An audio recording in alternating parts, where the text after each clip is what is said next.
The reason why technology tends to catalyze itself is that advances depend upon previous mastery of simpler problems. For example, Stone Age farmers did not proceed directly to extracting and working iron, which requires high-temperature furnaces. Instead, iron or metallurgy grew out of thousands of years of human experience, with natural outcrops of pure metals soft enough to be hammered into shape without heat. It also grew out of thousands of years of development of simple furnaces to make pottery, and then to extract copper ores and work copper alloys that do not require as high temperatures as does iron. In both the Fertile Crescent and China, iron objects became common only after about 2,000 years of experience of bronze metallurgy. New World societies had just begun making bronze artifacts and had not yet started making iron ones at the time, when the arrival of Europeans truncated the New World's independent trajectory. The other main reason for autocatalysis is that new technologies and materials make it possible to generate still other new technologies by recombination. 4.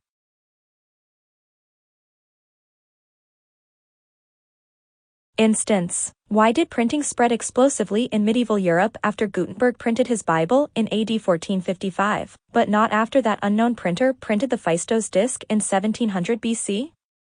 The explanation is partly that medieval European printers were able to combine 6 technological advances, most of which were unavailable to the maker of the Fistos disc. Of those advantages, in paper, movable type, metallurgy, presses, inks, and scripts, paper and the idea of movable type reached Europe from China. Gutenberg's development of typecasting from metal dies, to overcome the potentially fatal problem of non-uniform type size, depended on many metallurgical developments: steel for letter punches, brass or bronze alloys for dies, lead for molds, and a tin zinc lead alloy for type. Gutenberg's press was derived from screw presses in use for making wine and olive oil, while his ink was an oil-based improvement on existing inks. The alphabetic scripts that medieval Europe inherited from 3 millennia of alphabet development lent themselves to printing with movable type, because only a few dozen letter forms had to be cast, as opposed to the thousands of signs required for Chinese writing. In all 6 respects, the maker of the Fistos disc had access to much less powerful technologies to combine into a printing system than did Gutenberg. The disc's writing medium was clay, which is much bulkier and heavier than paper. The metallurgical skills, inks, and presses of 1700 BC Crete were more primitive than those of AD 1455 Germany, so the disc had to be punched by hand rather than by cast movable type locked into a metal frame, inked, and pressed. The disc's script was a syllabary with more signs, of more complex form, than the Roman alphabet used by Gutenberg. As a result, the Fistos disc's printing technology was much clumsier and offered fewer advantages over writing by hand than Gutenberg's printing press. In addition to all those technological drawbacks, the Fistos disc was printed at a time when knowledge of writing was confined to a few palace or temple scribes. Hence there was little demand for the disc maker's beautiful product, and little incentive to invest in making the dozens of hand punches required. In contrast, the potential mass market for printing in medieval Europe induced numerous investors to lend money to Gutenberg. Human technology developed from the first stone tools, in use by 2.5 million years ago, to the 1996 laser printer that replaced my already outdated 1992 laser printer, and that was used to print this book's manuscript. Evidence for artifacts made of other materials. Today, technology advances so rapidly that it is reported in the daily newspaper. In this long history of accelerating development, one can single out 2 especially significant jumps. The first, occurring between 100,000 and 50,000 years ago, probably was made possible by genetic changes in our bodies, namely, by evolution of the modern anatomy permitting modern speech or modern brain function, or both. That jump led to bone tools, singe-purpose stone tools, and compound tools. The second jump resulted from our adoption of a sedentary lifestyle, which happened at different times in different parts of the world, as early as 13,000 years ago in some areas and not even today in others. For the most part, that adoption was linked to our adoption of food production, which required us to remain close to our crops, orchards, and stored food surpluses. Sedentary living was decisive for the history of technology, because it enabled people to accumulate non-portable possessions. Nomadic hunter-gatherers are limited to technology that can be carried. If you move often and lack vehicles or draft animals, you confine your possessions to babies, weapons, and a bare minimum of other absolute necessities small enough to carry. You can't be burdened with pottery and printing presses as you shift camp. That practical difficulty probably explains the tantalizingly early appearance of some technologies, followed by a long delay in their further development. For example, the earliest attested precursors of ceramics are fired clay figurines, made in the area of modern Czechoslovakia 27,000 years ago, long before the oldest known fired clay vessels. The same area of Czechoslovakia at the same time has yielded the earliest evidence for weaving, otherwise not attested until the oldest known basket appears around 13,000 years ago and the oldest known woven cloth around 9,000 years ago. Despite these very early first steps, neither pottery nor weaving took off until people became sedentary and thereby escaped the problem of transporting pots and looms.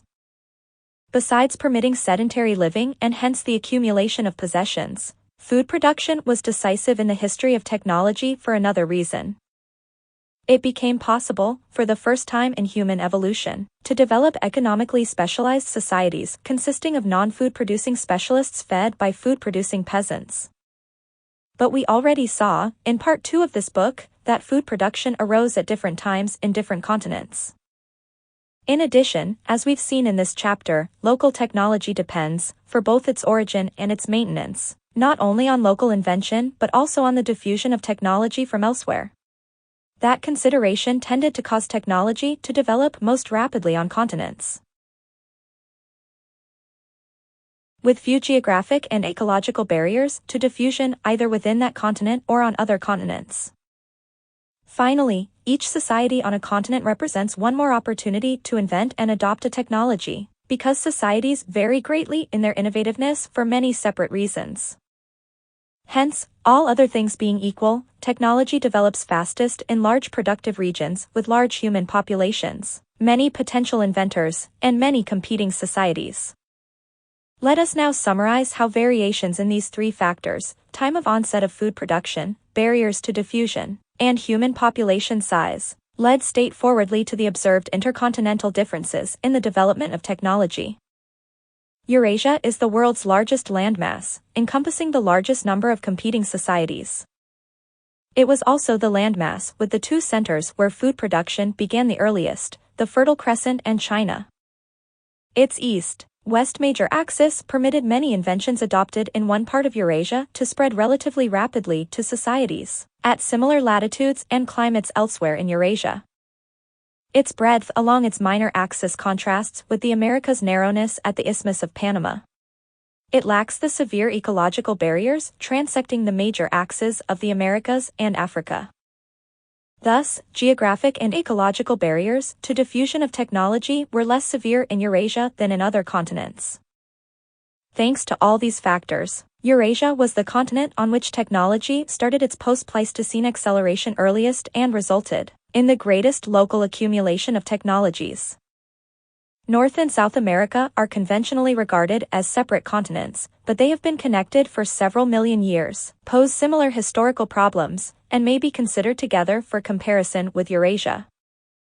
The Americas form the world's second largest landmass, significantly smaller than Eurasia. However, they are fragmented by geography and by ecology. The Isthmus of Panama, only 40 miles wide, virtually transects the Americas geographically, as do the isthmus's Darien rainforests and the northern Mexican desert ecologically. The latter desert separated advanced human societies of Mesoamerica from those of North America, while the isthmus separated advanced societies of Mesoamerica from those of the Andes and Amazonia. In addition, the main axis of the Americas is north-south, forcing most diffusion to go against a gradient of latitude rather than to operate within the same latitude. For example, wheels were invented in Mesoamerica, and llamas were domesticated in the central Andes by 3000 BC, but 5,000 years later the America's sole beast of burden and sole wheels had still not encountered each other. Even though the distance separating Mesoamerica's Maya societies from the northern border of the Inca Empire, 1,200 Table 13.1, Human populations of the continent's continent. 1990 population. Area. Eurasia and North Africa. 4,120,000,000. 24,200,000. North America and South America. 736 million. 16,400,000 Sub-Saharan Africa. 535 million. 9,100. 000 Australia. 18 million. 3 million. Miles was far less than the 6,000 miles separating wheel and horse-sharing France and China. Those factors seem to me to account for the Americas' technological lag behind Eurasia. Sub-Saharan Africa is the world's third-largest landmass, considerably smaller than the Americas. Throughout most of human history it was far more accessible to Eurasia than were the Americas, but the Saharan Desert is still a major ecological barrier separating Sub-Saharan Africa from Eurasia plus North Africa. Africa's north-south axis posed a further obstacle to the diffusion of technology, both between Eurasia and Sub-Saharan Africa and within the Sub-Saharan Africa region itself.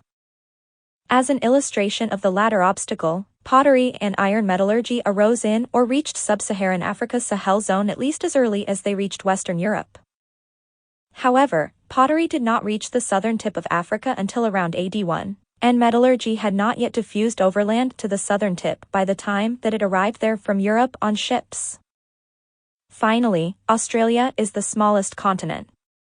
The very low rainfall and productivity of most of Australia makes it effectively even smaller as regards its capacity to support human populations. It is also the most isolated continent. In addition, food production never arose indigenously in Australia. Those factors combine to leave Australia the sole continent still without metal artifacts in modern times. Table 13. One translates these factors into numbers by comparing the continents with respect to their areas and their modern human populations. The continent's populations 10,000 years ago, just before the rise of food production, are not known but surely stood in the same sequence, since many of the areas producing the most food today would also have been productive areas for hunter-gatherers 10,000 years ago. The differences in population are glaring. Eurasia's, including North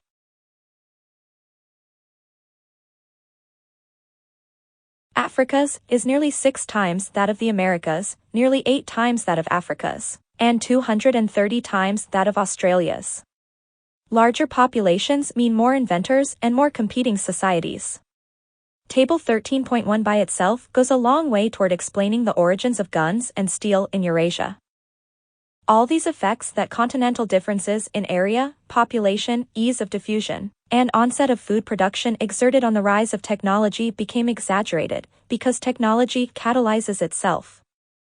Eurasia's considerable initial advantage thereby was translated into a huge lead as of AD 1492, for reasons of Eurasia's distinctive geography rather than of distinctive human intellect. The New Guineans whom I know include potential Edisons. But they directed their ingenuity toward technological problems appropriate to their situations. The problems of surviving without any imported items in the New Guinea jungle, rather than the problem of inventing phonographs. Chapter 14. From Egalitarianism to Kleptocracy. In 1979, while I was flying with missionary friends over a remote swamp-filled basin of New Guinea, I noticed a few huts many miles apart. The pilot explained to me that, somewhere in that muddy expanse below us, a group of Indonesian crocodile hunters had recently come across a group of New Guinea nomads. Both groups had panicked, and the encounter had ended with the Indonesians shooting several of the nomads. My missionary friends guessed that the nomads belonged to an uncontacted group called the Fayu, known to the outside world only through accounts by their terrified neighbors, a missionized group of erstwhile nomads called the Cherokee. First contacts between outsiders and New Guinea groups are always potentially dangerous, but this beginning was especially inauspicious. Nevertheless, my friend Doug flew in by helicopter to try to establish friendly relations with the Fayu. He returned, alive but shaken, to tell a remarkable story. It turned out that the Fayu normally lived as single families, scattered through the swamp and coming together once or twice each year to negotiate exchanges of brides. Doug's visit coincided with such a gathering of a few dozen Fayu. To us, a few dozen people constitute a small, ordinary gathering, but to the Fayu it was a rare, frightening event. Murderers suddenly found themselves face to face with their victims' relatives. For example, one Fayu man spotted the man who had killed his father. The son raised his axe and rushed at the murderer but was wrestled to the ground by friends. Then the murderer came at the prostrate son with an axe and was also wrestled down. Both men were held, screaming in rage, until they seemed sufficiently exhausted to be released. Other men periodically shouted insults at each other, shook with anger and frustration, and pounded the ground with their axes. That tension continued for the several days of the gathering, while Doug prayed that the visit would not end in violence. The Fayu consist of about 400 hunter-gatherers, divided into 4 clans and wandering over a few hundred square miles. According to their own account, they had formerly numbered about 2,000, but their population had been greatly reduced as a result of Fayu killing Fayu. They lacked political and social mechanisms, which we take for granted, to achieve peaceful resolution of serious disputes. Eventually, as a result of Doug's visit, one group of Fayu invited a courageous husband and wife missionary couple to live with them. The couple has now resided there for a dozen years and gradually persuaded the Fayu to renounce violence. The Fayu are thereby being brought into the modern world, where they face an uncertain future. Many other previously uncontacted groups of New Guineans and Amazonian Indians have similarly owed to missionaries their incorporation into modern society. After the missionaries come teachers and doctors, bureaucrats, and soldiers. The spreads of government and of religion have thus been linked to each other throughout recorded history, whether the spread has been peaceful or by force. In the latter case, it is often government that organizes the conquest, and religion that justifies it. While nomads and tribespeople occasionally defeat organized governments and religions, the trend over the past 13,000 years has been for the nomads and tribespeople to lose. At the end of the last ice age, much of the world's population lived in societies similar to that of the Fayu today, and no people then lived in a much more complex society. As recently as AD 1500, less than 20% of the world's land area was marked off by boundaries into states run by bureaucrats and governed by laws. Today, all land except Antarctica's is so divided. Descendants of those societies that achieved centralized government and organized religion earliest ended up dominating the modern world. The combination of government and religion has thus functioned, together with germs, writing, and technology, as one of the 4 main sets of proximate agents leading to history's broadest pattern. How did government and religion arise? Fayu bands and modern states represent opposite extremes along the spectrum of human societies. Modern American society and the Fayu differ in the presence or absence of a professional police force, cities, money, distinctions between rich and poor, and many other political, economic, and social institutions. Did all of those institutions arise together, or did some arise before others? We can infer the answer to this question by comparing modern societies at different levels of organization, by examining written accounts or archaeological evidence about from egalitarianism to kleptocracy, past societies, and by observing how a society's institutions change over time. Cultural anthropologists attempting to describe the diversity of human societies often divide them into as many as half a dozen categories. Any such attempt to define stages of any evolutionary or developmental continuum, whether of musical styles, human life stages, or human societies, is doubly doomed to imperfection. First, because each stage grows out of some previous stage, the lines of demarcation are inevitably arbitrary. Second, developmental sequences are not invariant, so examples pigeonholed under the same stage are inevitably heterogeneous. Nevertheless, arbitrarily delineated stages provide a useful shorthand for discussing the diversity of music and of human societies, provided one bears in mind the above caveats. In that spirit, we shall use a simple classification based on just 4 categories: band, tribe, chiefdom, and state, to understand societies. Bands are the tiniest societies, consisting typically of 5 to 80 people, Most or all of them close relatives by birth or by marriage. In effect, a band is an extended family or several related extended families. Today, bands still living autonomously are almost confined to the most remote parts of New Guinea and Amazonia, but within modern times there were many others that have only recently fallen under state control or been assimilated or exterminated. They include many or most African Pygmies, Southern African sand hunter-gatherers, Aboriginal Australians, Eskimos, and Indians of some resource-poor areas of the Americas such as Tierra del Fuego and the northern boreal forests. All those modern bands are or were nomadic hunter-gatherers rather than settled food producers. Probably all humans lived in bands until at least 40,000 years ago, and most still did as recently as 11,000 years ago. Bands lack many institutions that we take for granted in our own society.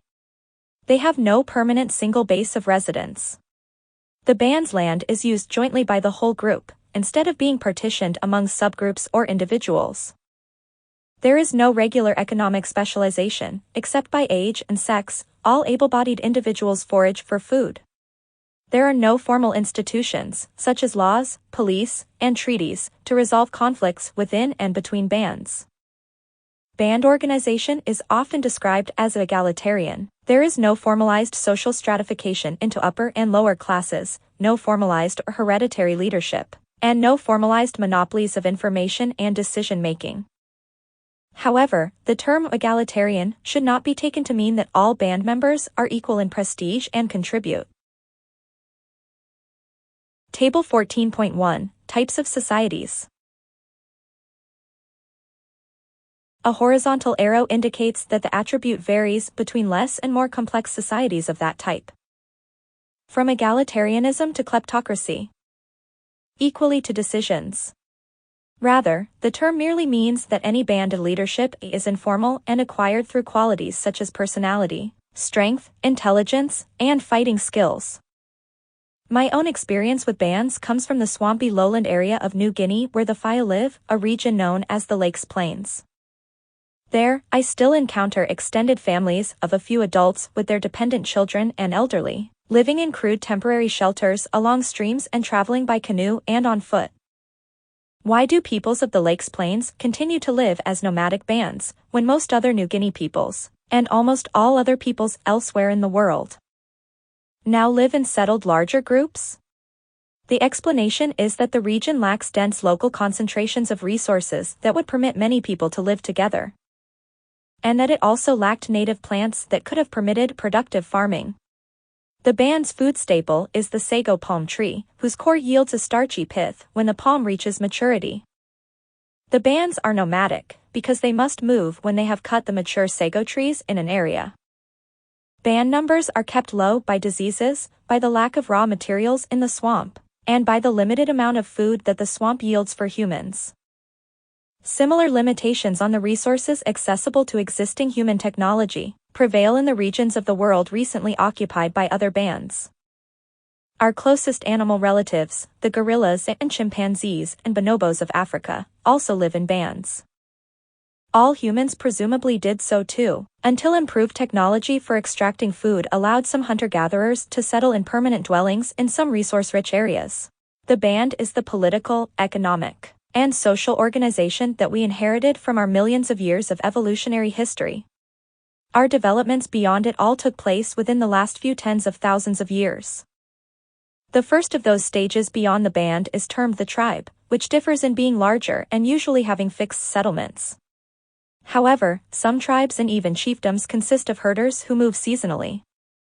Tribal organization is exemplified by New Guinea Highlanders, whose political unit before the arrival of colonial government was a village or else a clone-knit cluster of villages.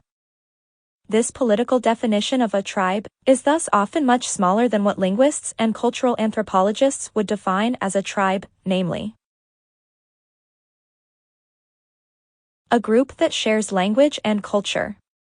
For example, in 1964 I began to work among a group of Highlanders known as the Four. By linguistic and cultural standards, there were then 12,000 Four, speaking two mutually intelligible dialects and living in 65 villages of several hundred people each. But there was no political unity whatsoever among villages of the Four language group. Each hamlet was involved in a kaleidoscopically changing pattern of war and shifting alliances with all neighboring hamlets, regardless of whether the neighbors were for or speakers of a different language. Tribes, recently independent and now variously subordinated to national states, still occupy much of New Guinea, Melanesia, and Amazonia. Similar tribal organization in the past is inferred from archaeological evidence of settlements that were substantial, but lacked the archaeological hallmarks of chiefdoms that I shall explain below. That evidence suggests that tribal organization began to emerge around 13,000 years ago in the Fertile Crescent and later, in some other areas. A prerequisite for living in settlements is either food production or else a productive environment, with especially concentrated resources that can be hunted and gathered within a small area. That's why settlements, and by inference tribes, began to proliferate in the Fertile Crescent at that time, when climate changes and improved technology combined to permit abundant harvests of wild cereals. Besides differing from a band by virtue of its settled residents and its larger numbers, a tribe also differs in that it consists of more than one formally recognized kinship group, termed clans, which exchange marriage partners. Land belongs to a particular clan, not to the whole tribe. However, the number of people in a tribe is still low enough that everyone knows everyone else by name and relationships.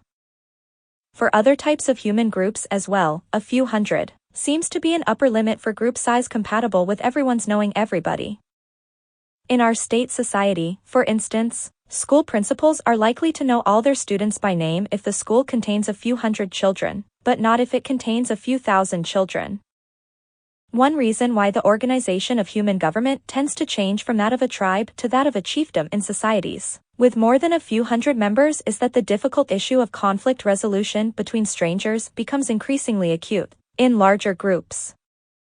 A fact further diffusing potential problems of conflict resolution in tribes is that almost everyone is related to everyone else, by blood or marriage or both.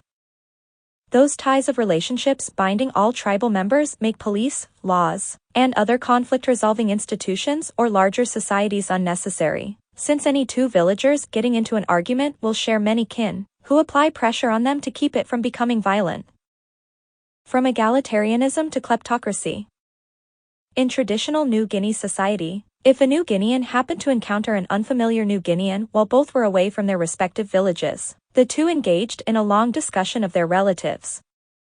In an attempt to establish some relationship and hence some reason why the two should not attempt to kill each other. Despite all of these differences between bands and tribes, many similarities remain. Tribes still have an informal, egalitarian system of government. Information and decision-making are both communal. In the New Guinea Highlands, I have watched village meetings where all adults in the village were present, sitting on the ground, and individuals made speeches, without any appearance of one person's chairing the discussion.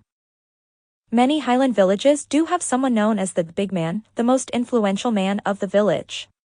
But that position is not a formal office to be filled and carries only limited power. The big man has no independent decision-making authority, knows no diplomatic secrets, and can do no more than attempt to sway communal decisions. Big men achieve that status by their own attributes, the position is not inherited. Tribes also share with bands an egalitarian social system, without ranked lineages or classes.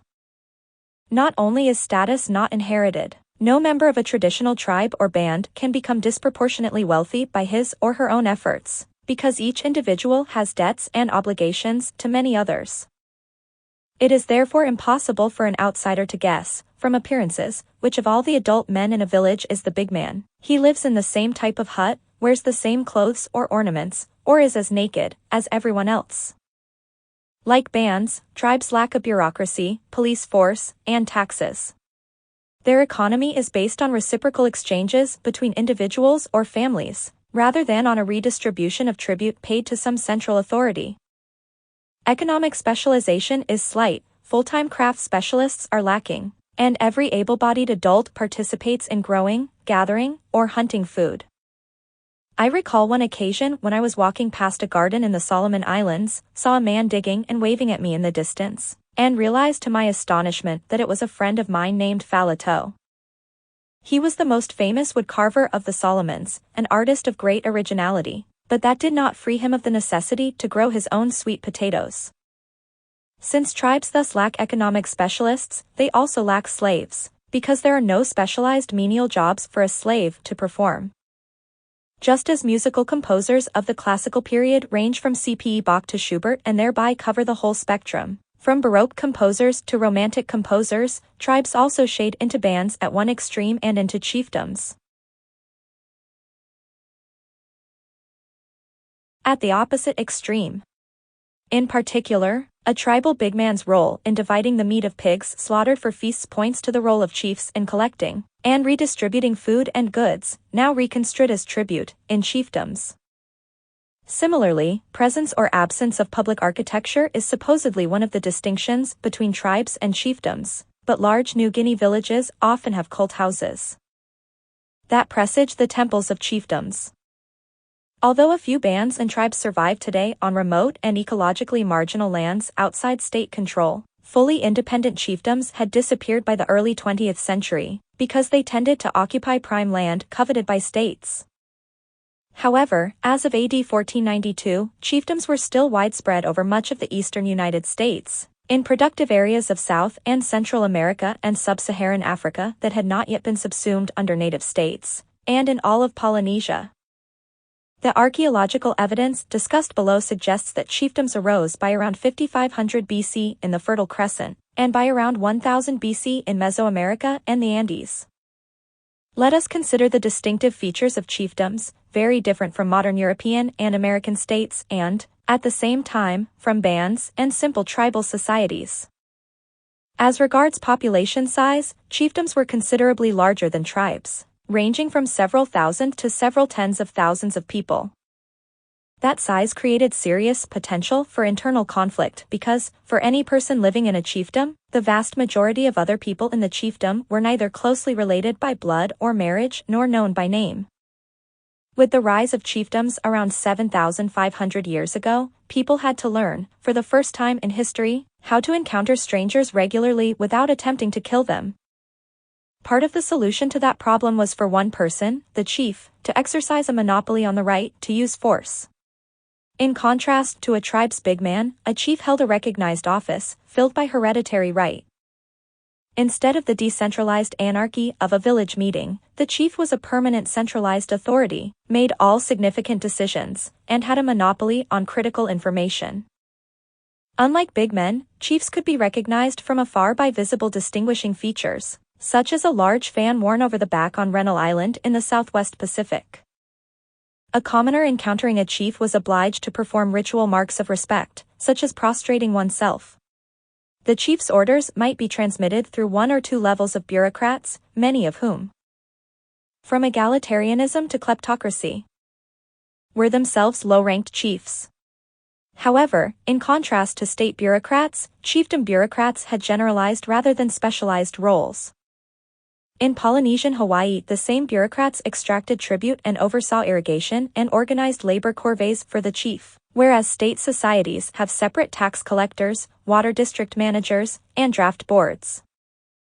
A chiefdom's large population in a small area required plenty of food, obtained by food production in most cases, by hunting-gathering in a few especially rich areas.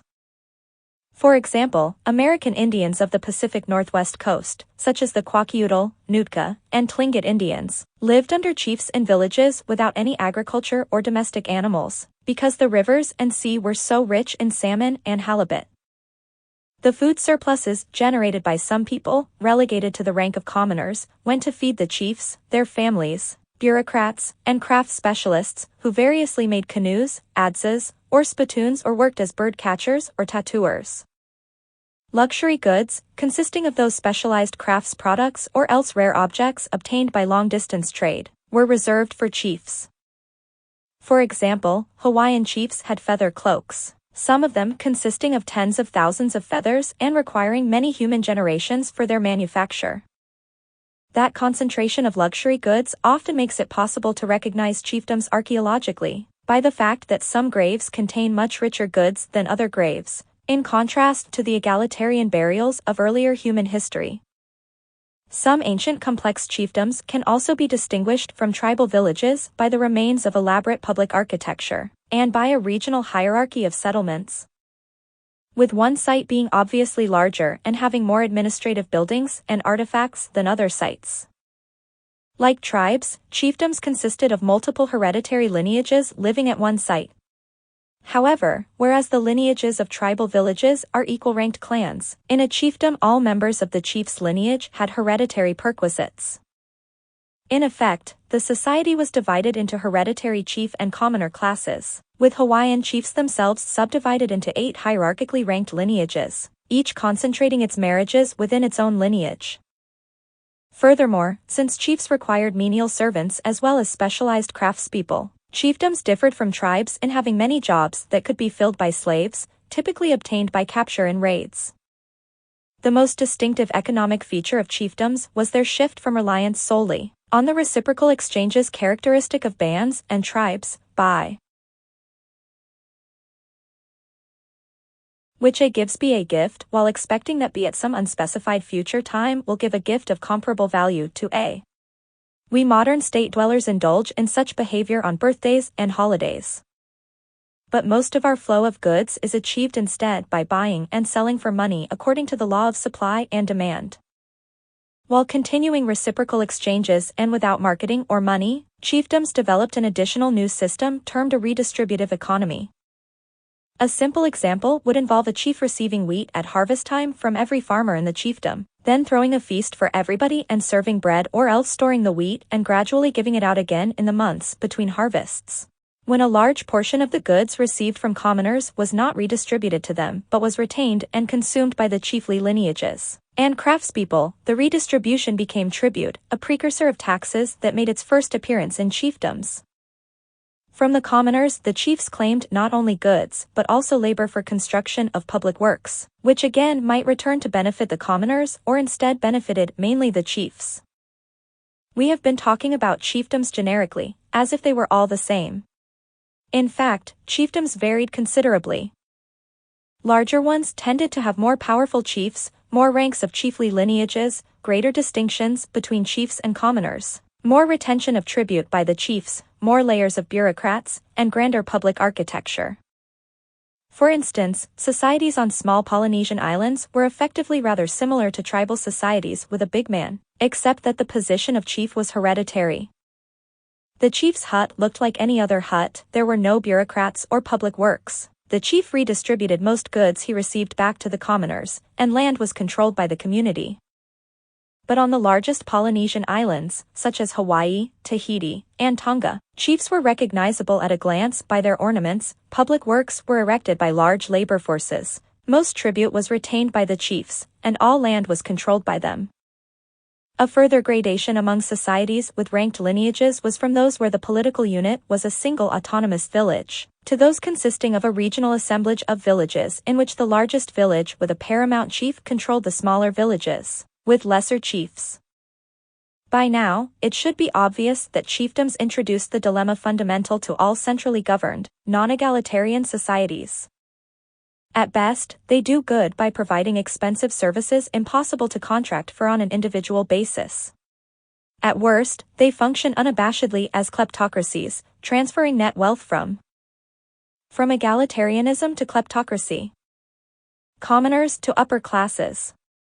These noble and selfish functions are inextricably linked, although some governments emphasize much more of one function than of the other.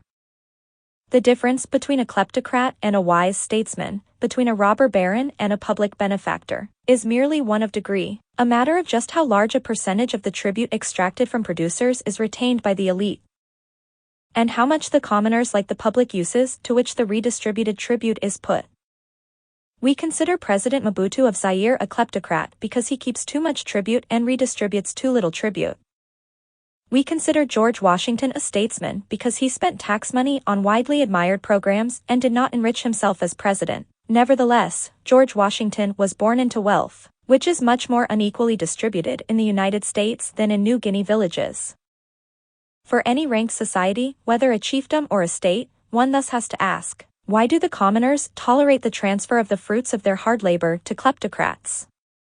This question, raised by political theorists from Plato to Marx, is raised anew by voters in every modern election. Kleptocracies with little public support run the risk of being overthrown, either by downtrodden commoners or by upstart would-be replacement kleptocrats seeking public support by promising a higher ratio of services rendered to fruits stolen. For example, Hawaiian history was repeatedly punctuated by revolts against repressive chiefs, usually led by younger brothers promising less oppression. This may sound funny to us in the context of old Hawaii, until we reflect on all the misery still being caused by such struggles in the modern world. What should an elite do to gain popular support while still maintaining a more comfortable lifestyle than commoners? Kleptocrats throughout the ages have resorted to a mixture of 4 solutions. 1. Disarm the populace and arm the elite. That's much easier in these days of high-tech weaponry, produced only in industrial plants and easily monopolized by an elite, than in ancient times of spears and clubs easily made at home. 2. Make the masses happy by redistributing much of the tribute received in popular ways. This principle was as valid for Hawaiian chiefs as it is for American politicians today. 3. Use the monopoly of force to promote happiness by maintaining public order and curbing violence. Apologists observed no murder in a band of 25 people in the course of a 3-year study. Of course they didn't. It's easy to calculate that a band of a dozen adults and a dozen children, subject to the inevitable deaths occurring anyway for the usual reasons other than murder, could not perpetuate itself if in addition one of its dozen adults murdered another adult every 3 years. Much more extensive long-term information about band and tribal societies reveals that murder is a leading cause of death. For example, I happened to be visiting New Guinea's Yao people at a time when a woman anthropologist was interviewing Yao women about their life histories. Woman after woman, when asked to name her husband, named several sequential husbands who had died violent deaths. A typical answer went like this: my first husband was killed by Alopi raiders. My second husband was killed by a man who wanted me, and who became my third husband. That husband was killed by the brother of my second husband, seeking to avenge his murder. Such biographies prove common for so-called gentle tribespeople and contributed to the acceptance of centralized authority, as tribal societies grew larger. 4. The remaining way for kleptocrats to gain public support is to construct an ideology or religion justifying kleptocracy. Bands and tribes already had supernatural beliefs, just as do modern established religions. But the supernatural beliefs of bands and tribes did not serve to justify central authority, justify transfer of wealth, or maintain peace between unrelated individuals. When supernatural beliefs gained those functions and became institutionalized, they were thereby transformed into what we term a religion. Hawaiian chiefs were typical of chiefs elsewhere, in asserting divinity, divine descent, or at least a hotline to the gods.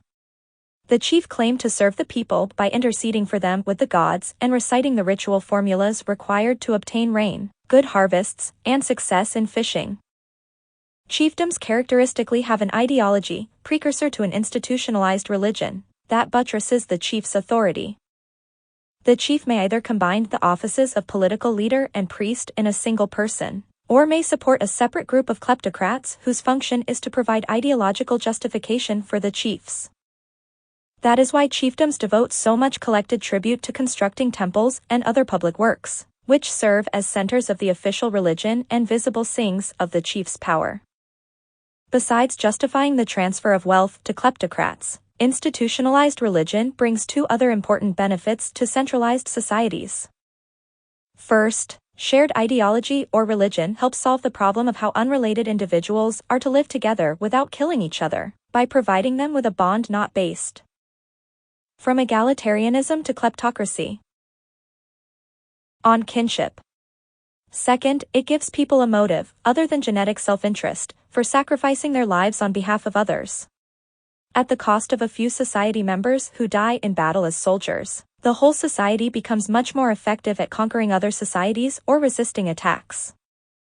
The political, economic, and social institutions most familiar to us today are those of states, which now rule all of the world's land area except for Antarctica. Many early states and all modern ones have had literate elites, and many modern states have literate masses as well. Vanished states tended to leave visible archaeological hallmarks, such as ruins of temples with standardized designs, at least 4 levels of settlement sizes, and pottery styles covering tens of thousands of square miles. We thereby know that states arose around 3700 BC in Mesopotamia and around 300 BC in Mesoamerica, over 2,000 years ago in the Andes, China, and Southeast Asia, and over 1,000 years ago in West Africa. In modern times, the formation of states out of chiefdoms has been observed repeatedly. Thus, we possess much more information about past states and their formation than about past chiefdoms, tribes, and bands. Protostates extend many features of large paramount chiefdoms. They continue the increase in size from bands to tribes to chiefdoms.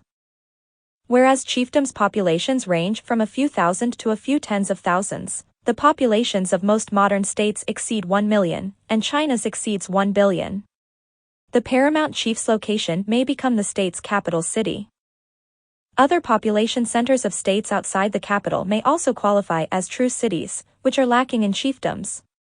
Cities differ from villages in their monumental public works, palaces of rulers, accumulation of capital from tribute or taxes, and concentration of people other than food producers. Early states had a hereditary leader with a title equivalent to king, like a super paramount chief, and exercising an even greater monopoly of information, decision-making, and power. Even in democracies today, crucial knowledge is available to only a few individuals, who control the flow of information to the rest of the government and consequently control decisions. For instance, in the Cuban Missile Crisis of 1963, information and discussions that determined whether nuclear war would engulf 500 million people were initially confined by President Kennedy to a 10-member executive committee of the National Security Council that he himself appointed. Then he limited final decisions to a 4-member group consisting of himself and 3 of his cabinet ministers. Central control is more far-reaching, and economic redistribution in the Form 237 of tribute more extensive in states than in chiefdoms. Economic specialization is more extreme, to the point where today not even farmers remain self-sufficient. Hence the effect on society is catastrophic when state government collapses, as happened in Britain upon the removal of Roman troops, administrators, and coinage between AD 407 and 411. Even the earliest Mesopotamian states exercised centralized control of their economies. Their food was produced by 4 specialist groups, from each of which the state took the produce and to each of which it gave out the necessary supplies, tools, and foods other than the type of food that this group produced. The state supplied seeds and plow animals to the cereal farmers, took wool from the herders, exchanged the wool by long-distance trade for metal and other essential raw materials, and paid out food rations to the laborers who maintained the irrigation systems on which the farmers depended. Many, perhaps most, early states adopted slavery on a much larger scale than did chiefdoms. That was not because chiefdoms were more kindly disposed toward defeated enemies, but because the greater economic specialization of states, with more mass production and more public works, provided more uses for slave labor. In addition, the larger scale of state warfare made more captives available that a chiefdom's 1 or 2 levels of administration are greatly multiplied in states, as anyone who has seen an organizational chart of any government knows. Along with the proliferation of vertical levels of bureaucrats, there is also horizontal specialization. Instead of Kanehiki carrying out every aspect of administration for a Hawaiian district, state governments have several separate departments, each with its own hierarchy, to handle water management, taxes, military draft, and so on. Even small states have more complex bureaucracies than large chiefdoms. For instance, the West African state of Maradi had a central administration with over 130 titled offices. Internal conflict resolution within states has become increasingly formalized by laws, a judiciary, and police. The laws are often written because many states have had literate elites, writing having been developed around the same time as the formation of the earliest states in both Mesopotamia and Mesoamerica. In contrast, no early chiefdom not on the verge of statehood developed writing. Early states had state religions and standardized temples. Many early kings were considered divine and were accorded special treatment in innumerable respects. For example, the Aztec and Inca emperors were both carried about in litters. Servants went ahead of the Inca emperor's litter and swept the ground clear, and From egalitarianism to kleptocracy. The Japanese language includes special forms of the pronoun you for use only in addressing the emperor. Early kings were themselves the head of the state religion or else had separate high priests. The Mesopotamian temple was the center not only of religion but also of economic redistribution, writing, and crafts technology. All these features of states carry to an extreme the developments that led from tribes to chiefdoms. In addition, though, states have diverged from chiefdoms in several new directions. The most fundamental such distinction is that states are organized on political and territorial lines, not on the kinship lines that defined bands, tribes, and simple chiefdoms. Furthermore, bands and tribes always, and chiefdoms usually, consist of a single ethnic and linguistic group. States, though, especially so-called empires formed by amalgamation or conquest of states, are regularly multi-ethnic and multilingual. State bureaucrats are not selected mainly on the basis of kinship, as in chiefdoms, but are professionals selected at least partly on the basis of training and ability. In later states, including most today, the leadership often became non-hereditary, and many states abandoned the entire system of formal hereditary classes carried over from chiefdoms.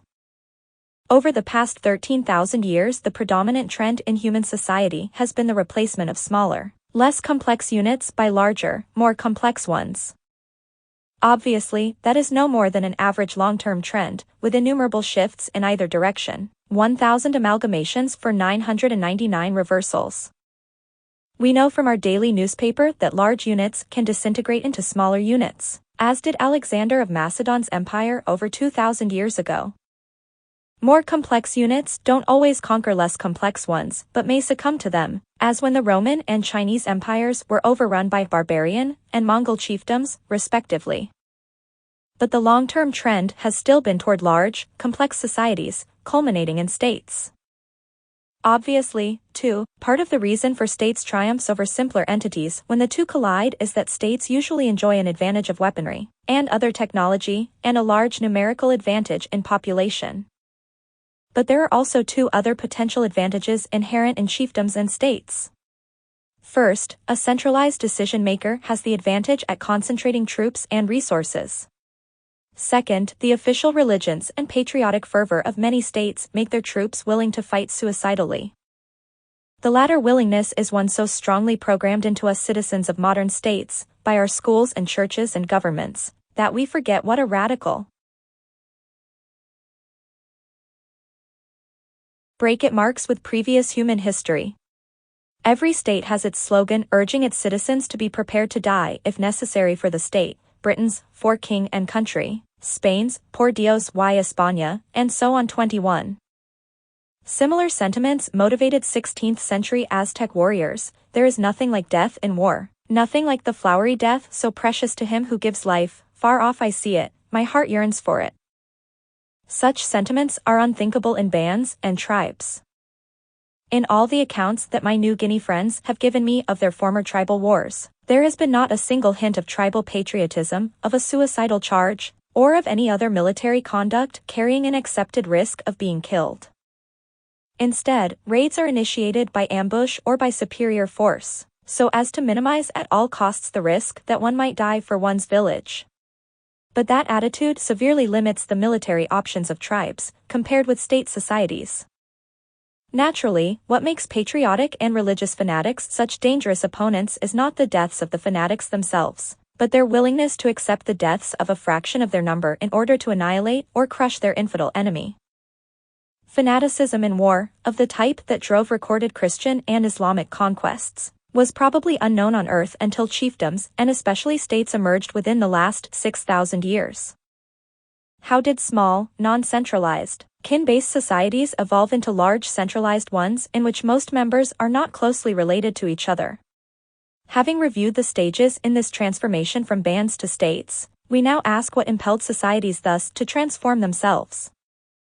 At many moments in history, states have arisen independently, or, as cultural anthropologists say, pristinely, that is, in the absence of any pre-existing surrounding states.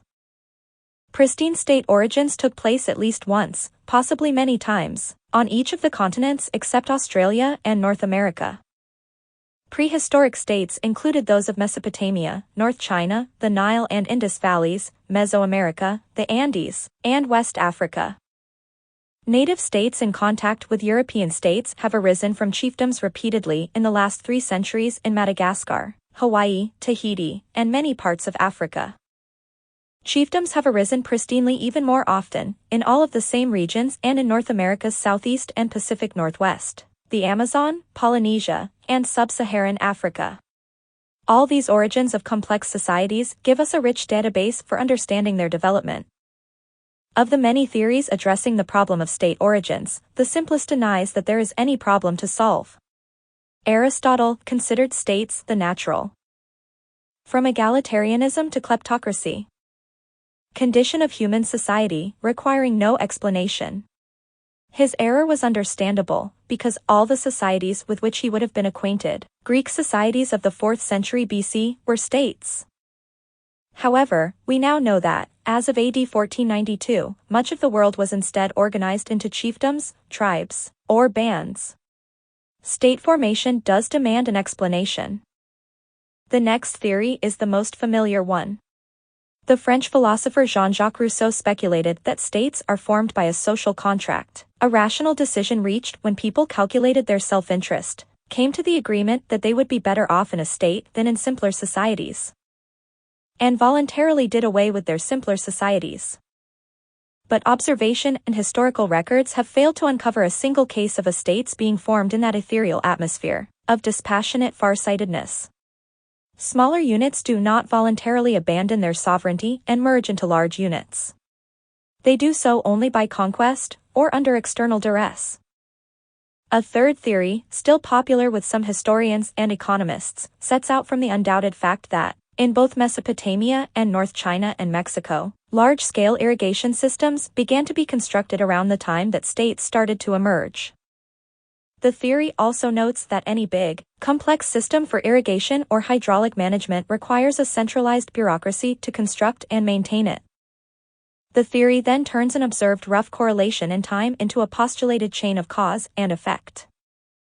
Supposedly, Mesopotamians and North Chinese and Mexicans foresaw the advantages that a large-scale irrigation system would bring them, even though there was at the time no such system within thousands of miles. To illustrate for them those advantages, those far-sighted people chose to merge their inefficient little chiefdoms into a larger state capable of blessing them with large-scale irrigation. However, this hydraulic theory of state formation is subject to the same objections leveled against social contract theories in general. More specifically, it addresses only the final stage in the evolution of complex societies. It says nothing about what drove the progression from bands to tribes to chiefdoms during all the millennia, before the prospect of large-scale irrigation loomed up on the horizon. When historical or archaeological dates are examined in detail, they fail to support the view of irrigation as the driving force for state formation. In Mesopotamia, North China, Mexico, and Madagascar, small-scale irrigation systems already existed before the rise of states. Construction of large-scale irrigation systems did not accompany the emergence of states but came only significantly later, in each of those areas.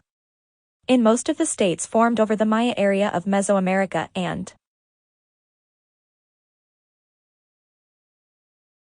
the Andes, irrigation systems always remained small-scale ones that local communities could build and maintain themselves.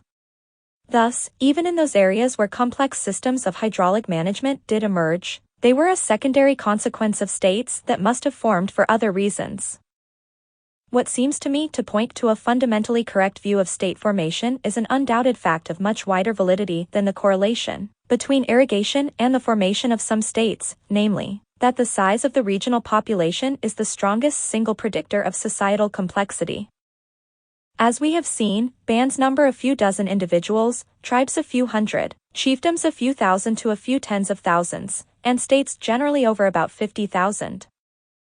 In addition to that coarse correlation between regional population size and type of society, there is a finer trend, within each of those categories, between population and societal complexity. For instance, that chiefdoms with large populations prove to be the most centralized, stratified, and complex ones. These correlations suggest strongly that regional population size or population density or population pressure has something to do with the formation of complex societies. But the correlations do not tell us precisely how population variables function in a chain of cause and effect whose outcome is a complex society. To trace out that chain, let us now remind ourselves how large dense populations themselves arise. Then we can examine why a large but simple society could not maintain itself. With that as background, we shall finally return to the question of how a simpler society actually becomes more complex as the regional population increases. We have seen that large or dense populations arise only under conditions of food production, or at least under exceptionally productive conditions for hunting-gathering. Some productive hunter-gatherer societies reach the organizational level of chiefdoms, but none reach the level of states. All states nourish their citizens by food production. These considerations, along with the just mentioned correlation between regional population size and societal complexity, have led to a protracted chicken or egg debate about the causal relations between food production, population variables, and societal complexity. Is it intensive food production that is the cause, triggering population growth and somehow leading to a complex society? Or are large populations and complex societies instead the cause, somehow leading to intensification of food production? Posing the question in the either-or form misses the point. Intensified food production and societal complexity stimulate each other by autocatalysis. That, from egalitarianism to kleptocracy, is, population growth leads to societal complexity by mechanisms that we shall discuss, while societal complexity in turn leads to intensified food production and thereby to population growth. Complex centralized societies are uniquely capable of organizing public works, long-distance trade, and activities of different groups of economic specialists. All of these capabilities of centralized societies have fostered intensified food production and hence population growth throughout history. In addition, food production contributes in at least 3 ways to specific features of complex societies. First, it involves seasonally pulsed inputs of labor. When the harvest has been stored, the farmer's labor becomes available for a centralized political authority to harness, in order to build public works advertising state power, or to build public works that could feed more mouths, or to undertake wars of conquest to form larger political entities. Second, food production may be organized so as to generate stored food surpluses, which permit economic specialization and social stratification. The surpluses can be used to feed all tiers of a complex society, the chiefs, bureaucrats, and other members of the elite, the scribes, craftspeople, and other non-food producing specialists, and the farmers themselves, during times that they are drafted to construct public works. Finally, food production permits or requires people to adopt sedentary living, which is a prerequisite for accumulating substantial possessions, developing elaborate technology and crafts, and constructing public works. The importance of fixed residence to a complex society explains why missionaries and governments, whenever they make first contact with previously uncontacted nomadic tribes or bands in New Guinea or the Amazon, universally have 2 immediate goals. One goal, of course, is the obvious one of pacifying the nomads, that is, dissuading them from killing missionaries, bureaucrats, or each other. The other goal is to induce the nomads to settle in villages, so that the missionaries and bureaucrats can find the nomads, bring them services such as medical care and schools, and proselytize and control them. Thus, food production, which increases population size, also acts in many ways to make features of complex societies possible. But that doesn't prove that food production and large populations make complex societies inevitable. How can we account for the empirical observation that band or tribal organization just does not work for societies of hundreds of thousands of people, and that all existing large societies have complex centralized organization? We can cite at least 4 obvious reasons. One reason is the problem of conflict between unrelated strangers. That problem grows astronomically as the number of people making up the society increases. Relationships within a band of 20 people involve only 192 person interactions. But a band of 2,000 would have 1,999,000 dyads. Each of those dyads represents a potential time bomb that could explode in a murderous argument. Each murder in band and tribal societies usually leads to an attempted revenge killing, starting one more unending cycle of murder and counter-murder that destabilizes the society. In a band, where everyone is closely related to everyone else, people related simultaneously to both quarreling parties step in to mediate quarrels. In a tribe, where many people are still close relatives and everyone at least knows everybody else by name, mutual relatives and mutual friends mediate the quarrel. But once the threshold of several hundred, below which everyone can know everyone else, has been crossed, increasing numbers of dyads become pairs of unrelated strangers. When strangers fight, few people present will be friends or relatives of both combatants, with self-interest in stopping the fight. Instead, many onlookers will be friends or relatives of only one combatant and will side with that person, escalating the two-person fight into a general brawl. Hence, a large society that continues to leave conflict resolution to all of its members is guaranteed to blow up. That factor alone would explain why societies of thousands can exist only if they develop centralized authority to monopolize force and resolve conflicts. A second reason is the growing impossibility of communal decision-making with increasing population size. Decision-making by the entire adult population is still possible in New Guinea villages small enough that news and information quickly spread to everyone, that everyone can hear everyone else in a meeting of the whole village, and that everyone who wants to speak at the meeting has the opportunity to do so. But all those prerequisites for communal decision-making become unattainable in much larger communities. Even now, in these days of microphones and loudspeakers, we all know that a group meeting is no way to resolve issues for a group of thousands of people. Hence, a large society must be structured and centralized if it is to reach decisions effectively. A third reason involves economic considerations. Any society requires means to transfer goods between its members. One individual may happen to acquire, from egalitarianism to kleptocracy, more of some essential commodity on one day and less on another. Because individuals have different talents, one individual consistently tends to wind up with an excess of some essentials and a deficit of others. In small societies with few pairs of members, the resulting necessary transfers of goods can be arranged directly between pairs of individuals or families, by reciprocal exchanges. But the same mathematics that makes direct pairwise conflict resolution inefficient in large societies makes direct pairwise economic transfers also inefficient. Large societies can function economically only if they have a redistributive economy in addition to a reciprocal economy. Goods in excess of an individual's needs must be transferred from the individual to a centralized authority, which then redistributes the goods to individuals with deficits. A final consideration mandating complex organization for large societies has to do with population densities. Large societies of food producers have not only more members but also higher population densities than do small bands of hunter-gatherers. Each band of a few dozen hunters occupies a large territory, within which they can acquire most of the resources essential to them. They can obtain their remaining necessities by trading with neighboring bands during intervals between band warfare. As population density increases, the territory of that band-sized population of a few dozen would shrink to a small area, with more and more of life's necessities having to be obtained outside the area. For instance, one couldn't just divide Holland's 16,000 square miles and 16 million people into 800,000 individual territories, each encompassing 13 acres and serving as home to an autonomous band of 20 people who remained self-sufficient, confined within their 13 acres.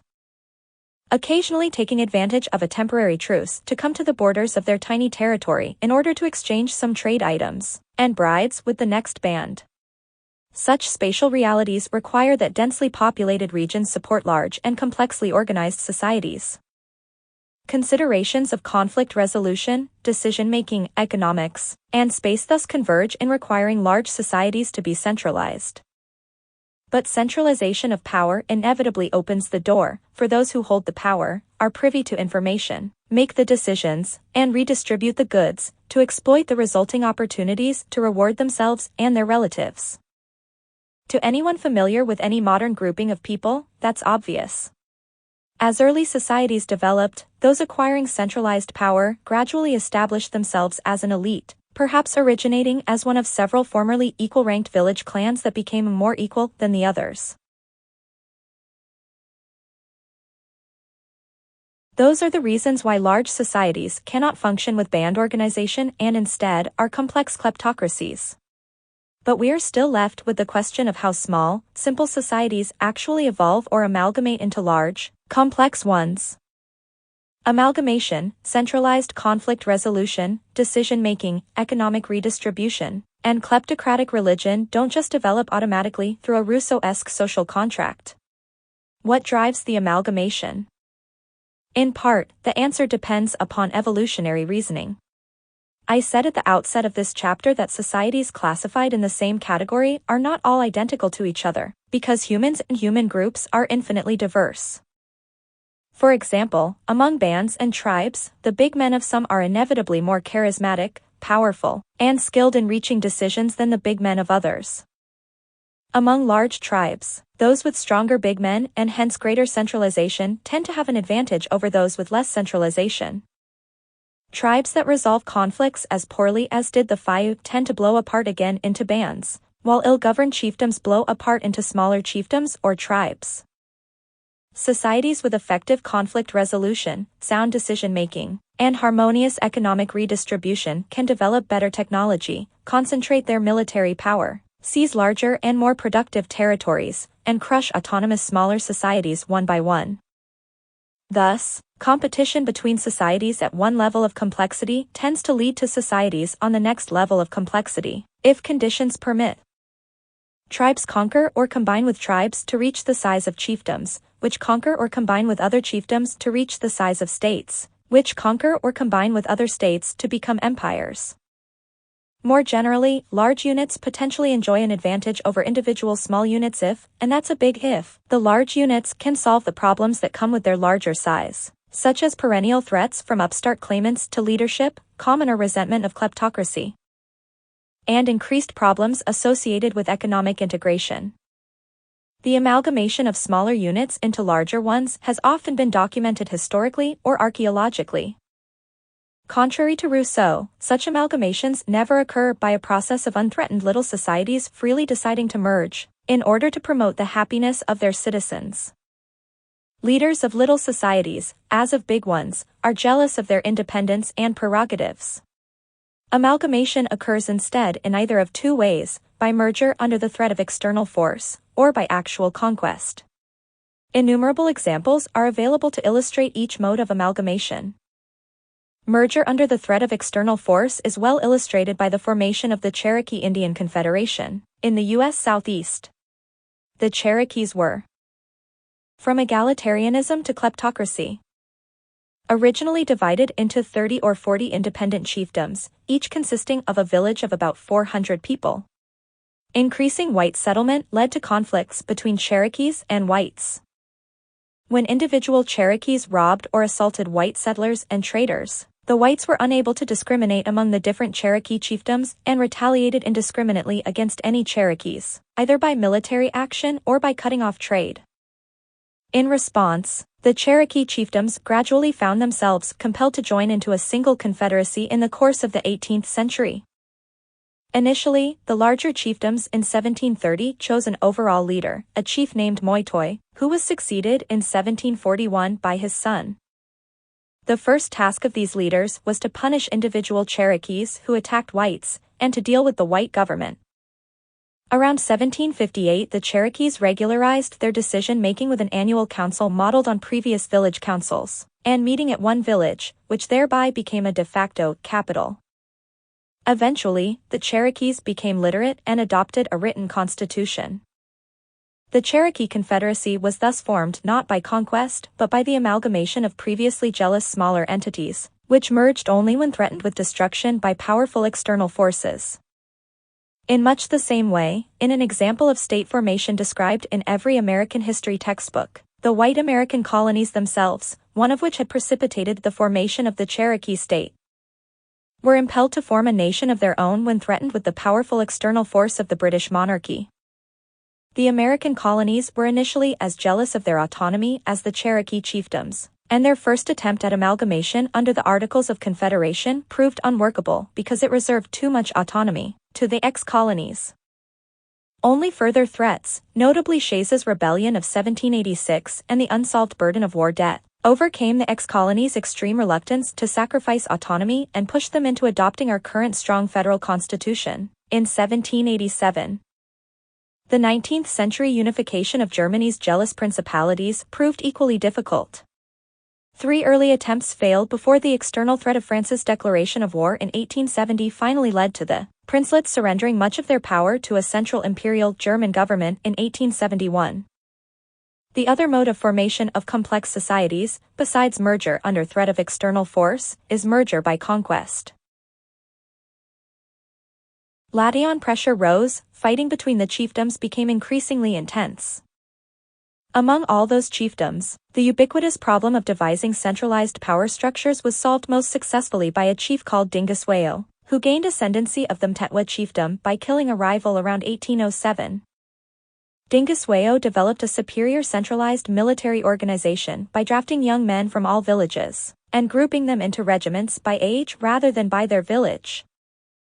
He also developed superior centralized political organization by abstaining from slaughter as he conquered other chiefdoms, leaving the conquered chief's family intact, and limiting himself to replacing the conquered chief himself with a relative willing to cooperate with Dingiswayo.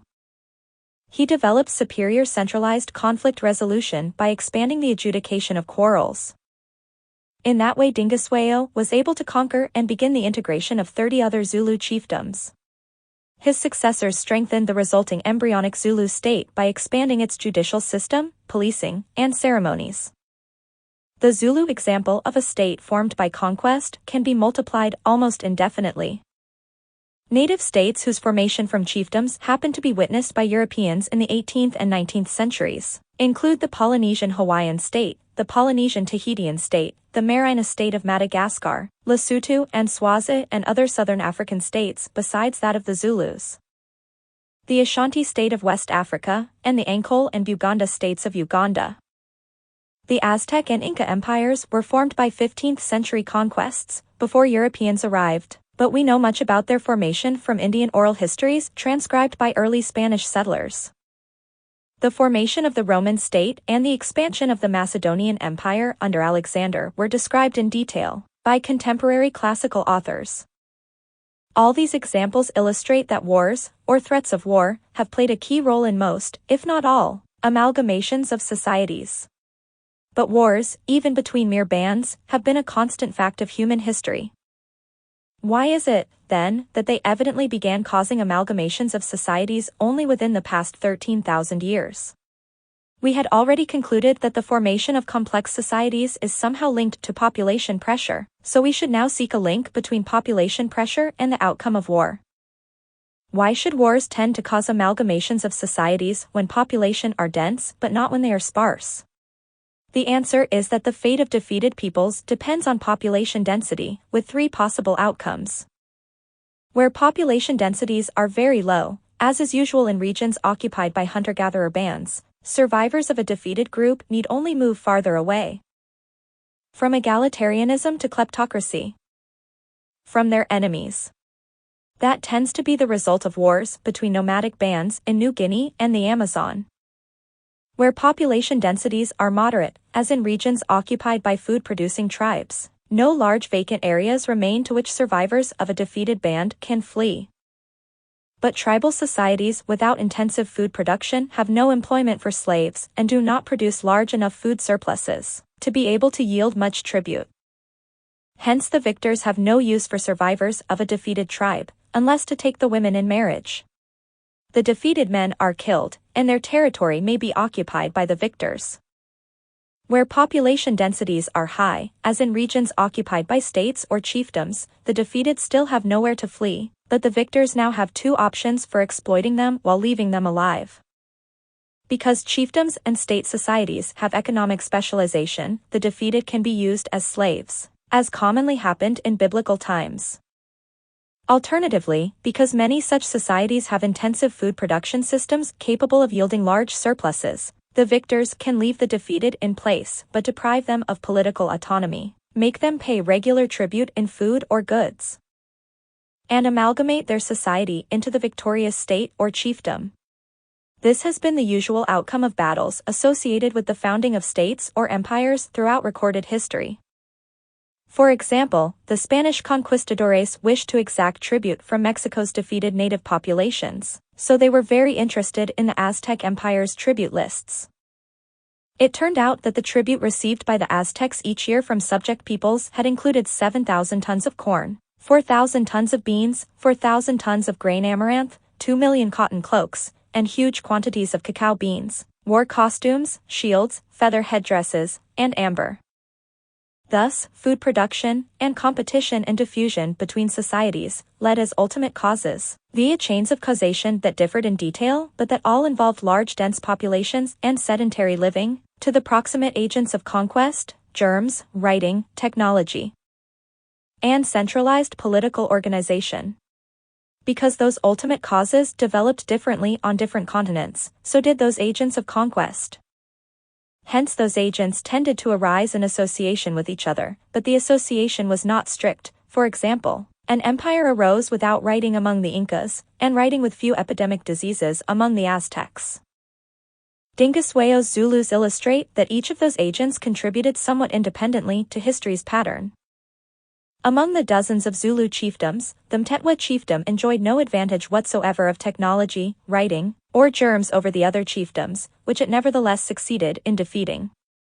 Its advantage lay solely from egalitarianism to kleptocracy in the spheres of government and ideology. The resulting Zulu state was thereby enabled to conquer a fraction of a continent for nearly a century. Part 4. Around the World in 5 Chapters. Chapter 15. Yali's People. When my wife, Marie, and I were vacationing in Australia one summer, we decided to visit a site with well-preserved Aboriginal rock paintings in the desert near the town of Menindee. While I knew of the Australian desert's reputation for dryness and summer heat, I had already spent long periods working under hot, dry conditions in the Californian desert and New Guinea savanna. So I considered myself experienced enough to deal with the minor challenges we would face as tourists in Australia. Carrying plenty of drinking water, Marie and I set off at noon on a hike of a few miles to the paintings. The trail from the ranger station led uphill, under a cloudless sky, through open terrain offering no shade whatsoever.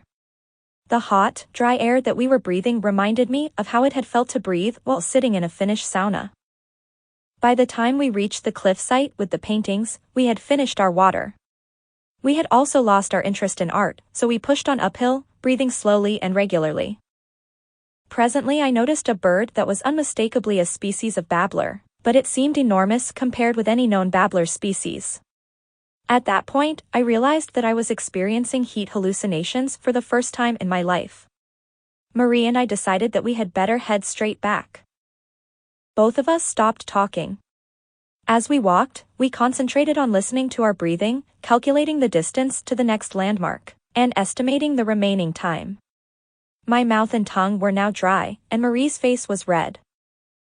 When we at last reached the air-conditioned ranger station, we sagged into chairs next to the water cooler, drank down the cooler's last half-gallon of water, and asked the ranger for another bottle. Sitting there exhausted, both physically and emotionally, I reflected that the Aborigines who had made those paintings had somehow spent their entire lives in that desert without air-conditioned retreats, managing to find food as well as water.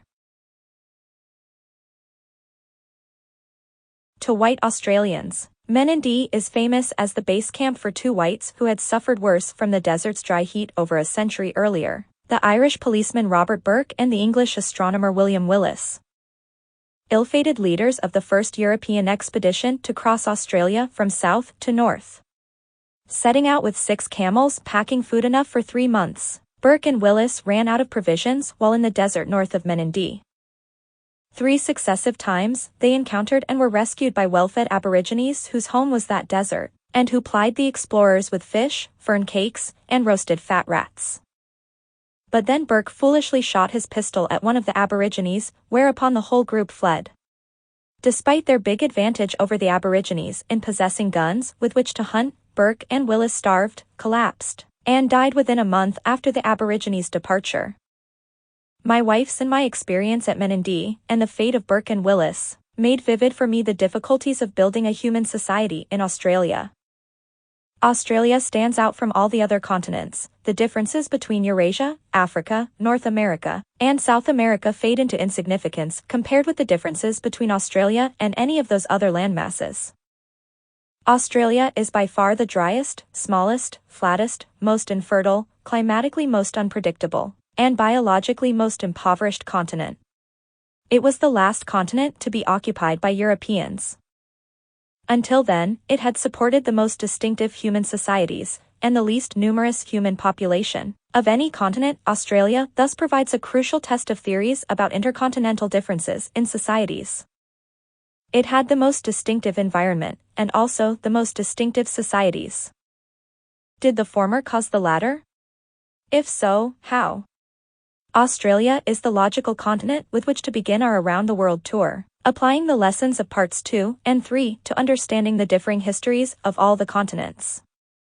Most lay people would describe as the most salient feature of native Australian societies their seeming backwardness. Australia is the sole continent where, in modern times, all native peoples still lived without any of the hallmarks of so-called civilization, without farming, herding, metal, bows and arrows, substantial buildings, settled villages, writing, chiefdoms, or states. Instead, Australian Aborigines were nomadic or semi-nomadic hunter-gatherers, organized into bands, living in temporary shelters or huts, and still dependent on stone tools. During the last 13,000 years, less cultural change has accumulated in Australia than in any other continent. The prevalent European view of native Australians was already typified by the words of an early French explorer, who wrote, "They are the most miserable people of the world, and the human beings who approach closest to brute beasts." Yet, as of 40,000 years ago, native Australian societies enjoyed a big head start over societies of Europe and the other continents. Native Australians developed some of the earliest known stone tools with ground edges, the earliest hafted stone tools, and by far the earliest watercraft in the world. Some of the oldest known painting on rock surfaces comes from Australia. Anatomically modern humans may have settled Australia before they settled Western Europe. Why, despite that head start, did Europeans end up conquering Australia, rather than vice versa? Within that question lies another. During the Pleistocene ice ages, when much ocean water was sequestered in continental ice sheets and sea level dropped far below its present stand, the shallow Arafura Sea now separating Australia from New Guinea was low, dry land. With the melting of ice sheets between around 12,000 and 8,000 years ago, sea level rose, that low land became flooded, and the former continent of Greater Australia became sundered into the two hemi-continents of Australia and New Guinea. The human societies of those two formerly joined landmasses were in modern times very different from each other. In contrast to everything that I just said about native Australians, most New Guineans, such as Yali's people, were farmers and swineherds. They lived in settled villages and were organized politically into tribes rather than bands. All New Guineans had bows and arrows, and many used pottery. New Guineans tended to have much more substantial dwellings, more seaworthy boats, and more numerous and more varied utensils than did Australians. As a consequence of being food producers instead of hunter-gatherers, New Guineans lived at much higher average population densities than Australians. New Guinea has only 1/10 of Australia's area but supported a native population several times that of Australia's. Why did the human societies of the larger landmass derived from Pleistocene Greater Australia remain so backward in their development, while the societies of the smaller landmass advanced much more rapidly? Why didn't all those New Guinea innovations spread to Australia, which is separated from New Guinea by only 90 miles of sea at Torres Strait? From the perspective of cultural anthropology, the geographic distance between Australia and New Guinea is even less than 90 miles. Because Torres Strait is sprinkled with islands inhabited by farmers using bows and arrows and culturally resembling New Guineans, the largest Torres Strait island lies only 10 miles from Australia. Islanders carried on a lively trade. Figure 15.1, Map of the region from Southeast Asia to Australia and New Guinea. Solid lines denote the present coastline. The dashed lines are the coastline during Pleistocene times when sea level dropped to below its present stand, that is, the edge of the Asian and Greater Australian shelves. At that time, New Guinea and Australia were joined in an expanded Greater Australia, while Borneo, Java, Sumatra, and Taiwan were part of the Asian mainland. 255. With native Australians as well as with New Guineans. How could two such different cultural universes maintain themselves across a calm strait only 10 miles wide and routinely traversed by canoes? Compared with native Australians, New Guineans rate as culturally advanced. But most other modern people consider even New Guineans backward. Until Europeans began to colonize New Guinea in the late 19th century, all New Guineans were non-literate, dependent on stone tools, and politically not yet organized into states or chiefdoms. Granted that New Guineans had progressed beyond native Australians, why had they not yet progressed as far as many Eurasians, Africans, and Native Americans? Thus, Yali's people and their Australian cousins pose a puzzle inside a puzzle. When asked to account for the cultural backwardness of Aboriginal Australian society, many white Australians have a simple answer: supposed deficiencies of the Aborigines themselves.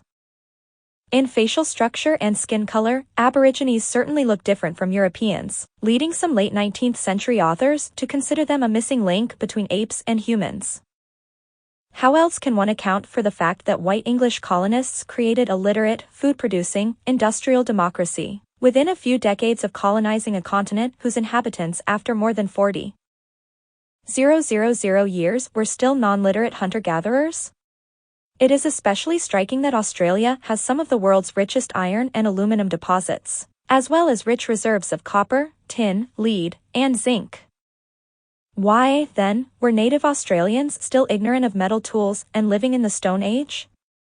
It seems like a perfectly controlled experiment in the evolution of human societies. The continent was the same, only the people were different. Ergo, the explanation for the differences between native Australian and European Australian societies must lie in the different people composing them. The logic behind this racist conclusion appears compelling. We shall see, however, that it contains a simple error.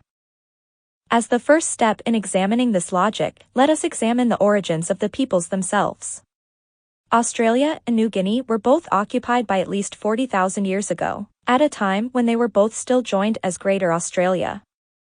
A glance at a map suggests that the colonists must have originated ultimately from the nearest continent, Southeast Asia, by island hopping through the Indonesian archipelago. This conclusion is supported by genetic relationships between modern Australians, New Guineans, and Asians, and by the survival today of a few populations of somewhat similar physical appearance in the Philippines, Malay Peninsula, and Andaman Islands off Myanmar. Once the colonists had reached the shores of Greater Australia, they spread quickly over the whole continent to occupy even its farthest reaches and most inhospitable habitats. By 40,000 years ago, fossils and stone tools attest to their presence in Australia's southwestern corner. By 35,000 years ago, in Australia's southeastern corner and Tasmania. The corner of Australia most remote from the colonists likely Beachhead in Western Australia or New Guinea, and by 30,000 years ago, in the cold New Guinea Highlands. All of those areas could have been reached overland from a western beachhead. However, the colonization of both the Bismarck and the Solomon archipelagos northeast of New Guinea, by 35,000 years ago, required further overwater crossings of dozens of miles. The occupation could have been even more rapid than that apparent spread of dates from 40,000 to 30,000 years ago, since the various dates hardly differ within the experimental error of the radiocarbon method.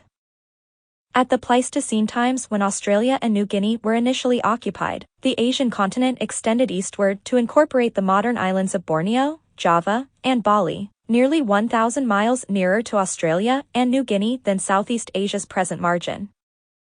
However, at least 8 channels up to 50 miles wide still remain to be crossed in getting from Borneo or Bali to Pleistocene Greater Australia.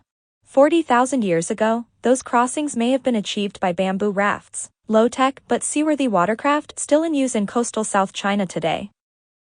The crossings must nevertheless have been difficult, because after that initial landfall by 40,000 years ago, the archaeological record provides no compelling evidence of further human arrivals in Greater Australia from Asia for tens of thousands of years. Not until within the last few thousand years do we encounter the next firm evidence, in the form of the appearance of Asian-derived pigs in New Guinea and Asian-derived dogs in Australia. Thus, the human societies of Australia and New Guinea developed in substantial isolation from the Asian societies that founded them. That isolation is reflected in languages spoken today.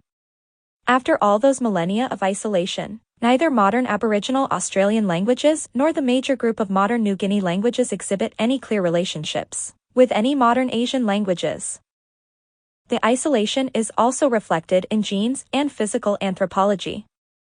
Genetic studies suggest that Aboriginal Australians and New Guinea Highlanders are somewhat more similar to modern Asians than to peoples of other continents, but the relationship is not a close one.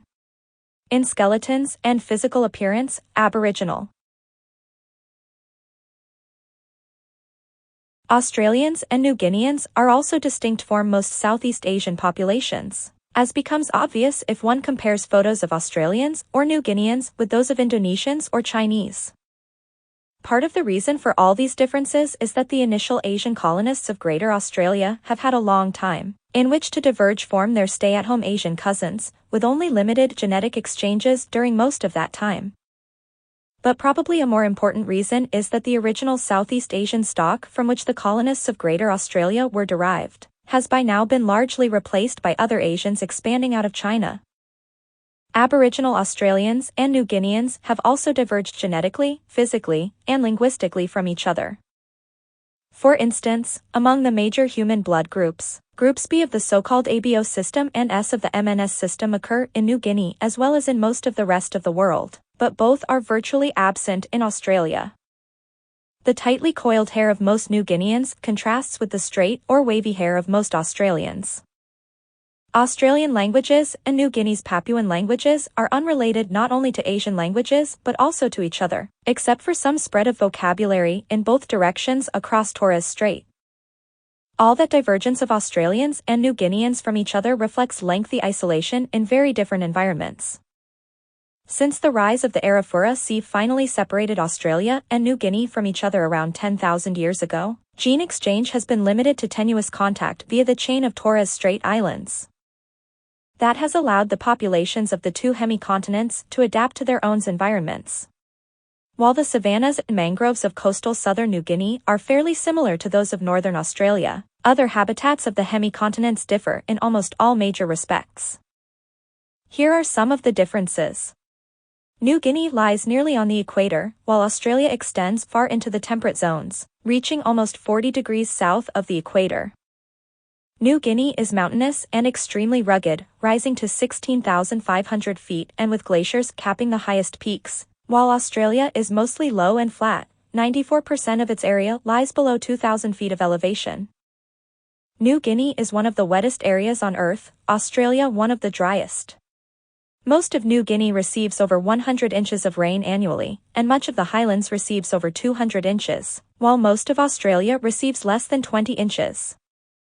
New Guinea's equatorial climate varies only modestly from season to season and year to year, but Australia's climate is highly seasonal and varies from year to year far more than that of any other continent.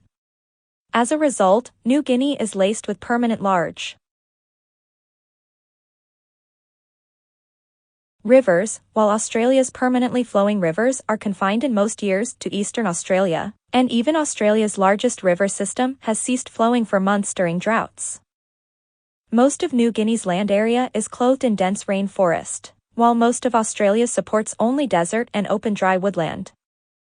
New Guinea is covered with young fertile soil as a consequence of volcanic activity, glaciers repeatedly advancing and retreating and scouring the highlands, and mountain streams carrying huge quantities of silt to the lowlands.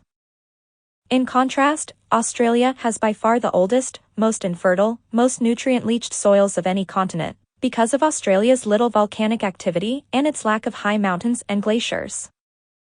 Despite having only 1/10 of Australia's area, New Guinea is home to approximately as many mammal and bird species as is Australia, a result of New Guinea's equatorial location, much higher rainfall, much greater range of elevations, and greater fertility. All of those environmental differences influence the two hemicontinents' very disparate cultural histories, which we shall now consider. The earliest and most intensive food production, and the densest populations of Greater Australia arose in the highland valleys of New Guinea at altitudes between 4,000 and 9,000 feet above sea level. Archaeological excavations uncovered complex systems of drainage ditches dating back to 9,000 years ago and becoming extensive by 6,000 years ago, as well as terraces serving to retain soil moisture in drier areas. The ditch systems were similar to those still used today in the highlands to drain swampy areas for use as gardens. By around 5,000 years ago, pollen analyses testify to widespread deforestation of highland valleys, suggesting forest clearance for agriculture.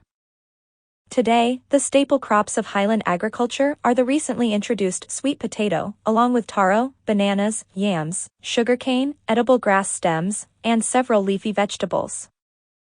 Because taro, bananas, and yams are native to Southeast Asia, an undoubted site of plant domestication, it used to be assumed that New Guinea highland crops other than sweet potatoes arrived from Asia.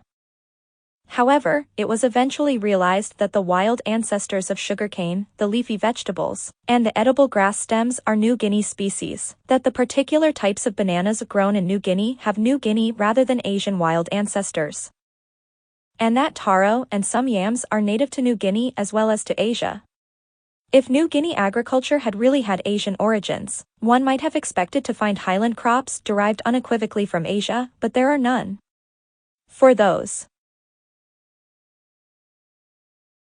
reasons, it is now generally acknowledged that agriculture arose indigenously in the New Guinea highlands, by domestication of New Guinea wild plant species.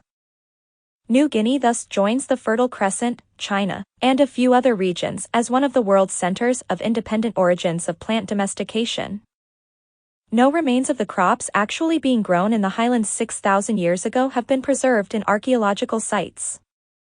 However, that is not surprising, because modern highland staple crops are plant species that do not leave archaeologically visible residues, except under exceptional conditions. Hence it seems likely that some of them were also the founding crops of highland agriculture, especially as the ancient drainage systems preserved are so similar to the modern drainage systems used for growing taro.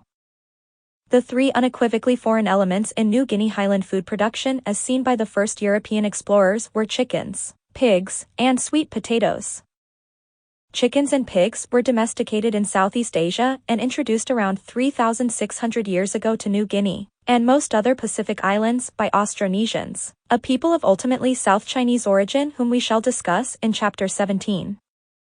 As for the sweet potato, native to South America, it apparently reached New Guinea only within the last few centuries, following its introduction to the Philippines by Spaniards.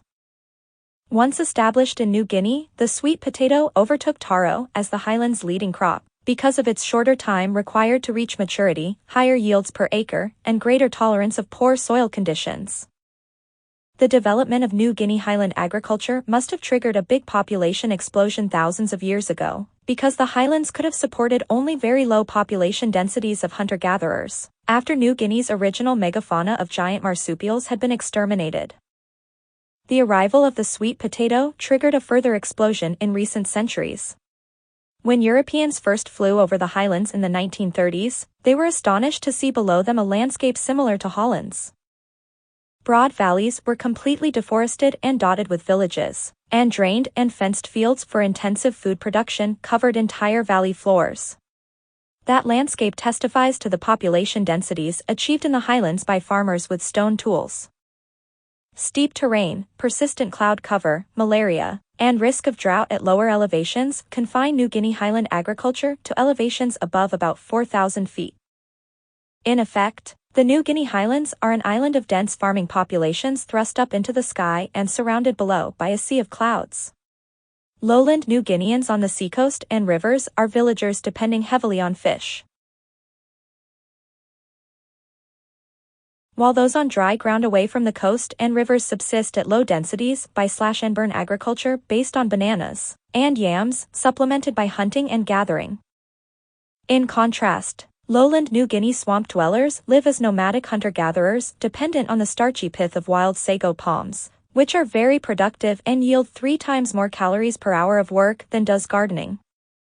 New Guinea swamps thus provide a clear instance of an environment where people remained hunter-gatherers because farming could not compete with the hunting-gathering lifestyle.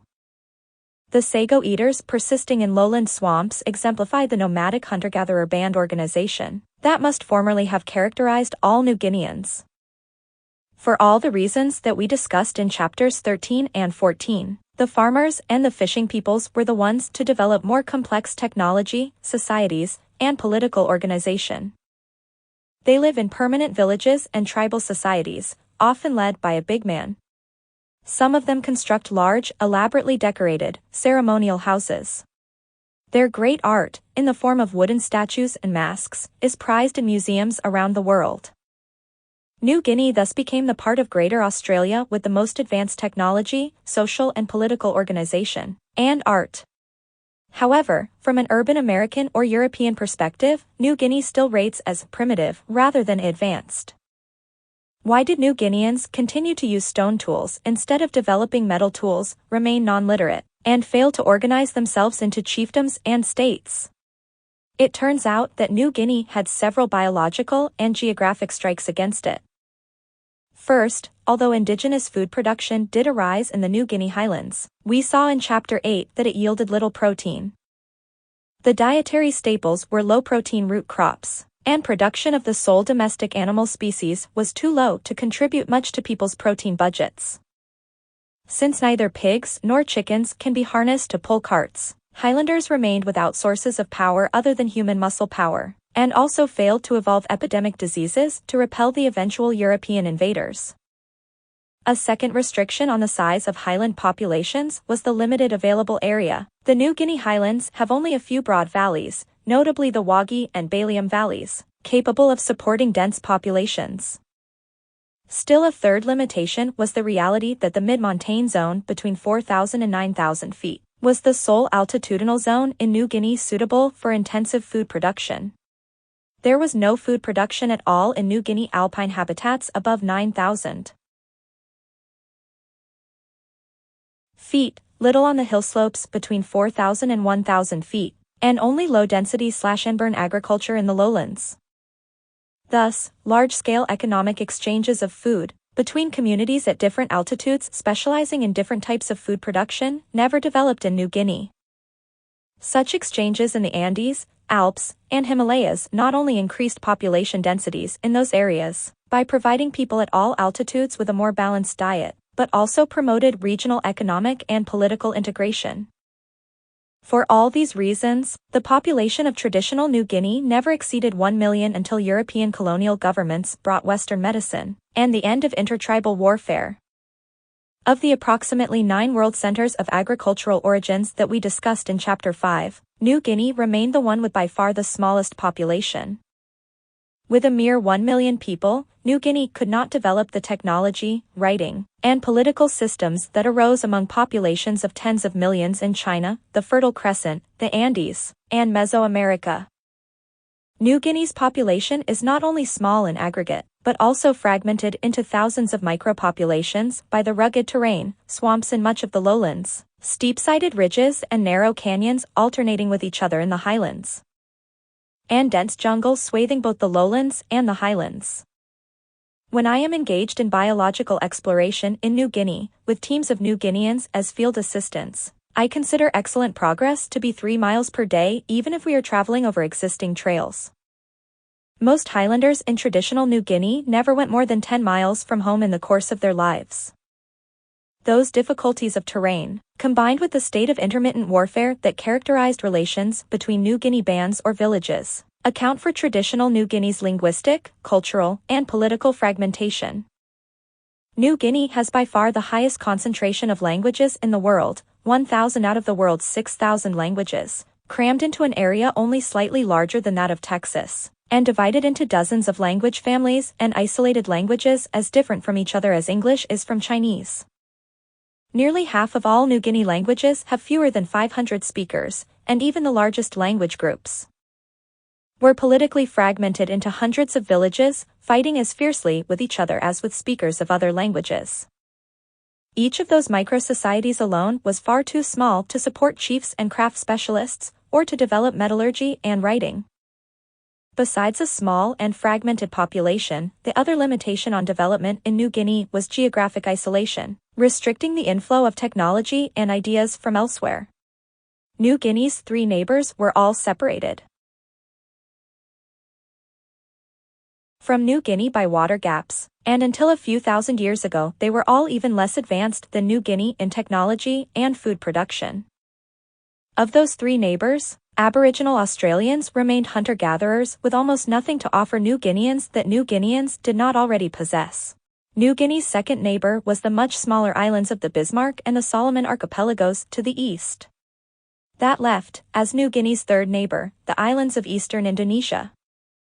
But that area, too, remained a cultural backwater occupied by hunter-gatherers for most of its history. There is no item that can be identified as having reached New Guinea via Indonesia after the initial colonization of New Guinea over 40,000 years ago, until the time of the Austronesian expansion around 1600 BC. With that expansion, Indonesia became occupied by food producers of Asian origins, with domestic animals, with agriculture and technology at least as complex as New Guinea's, and with navigational skills that served as a much more efficient conduit from Asia to New Guinea. Austronesians settled in islands west and north and east of New Guinea, and in the far west and on the north and southeast coasts of New Guinea itself. Austronesians introduced pottery, chickens, and probably dogs and pigs to New Guinea. For at least the last 1,000 years, trade connected New Guinea to the technologically much more advanced societies of Java and China. In return for exporting bird of paradise plumes and spices, New Guineans received Southeast Asian goods, including even such luxury items as Dong Sun bronze drums and Chinese porcelain. With time, the Austronesian expansion would surely have had more impact on New Guinea.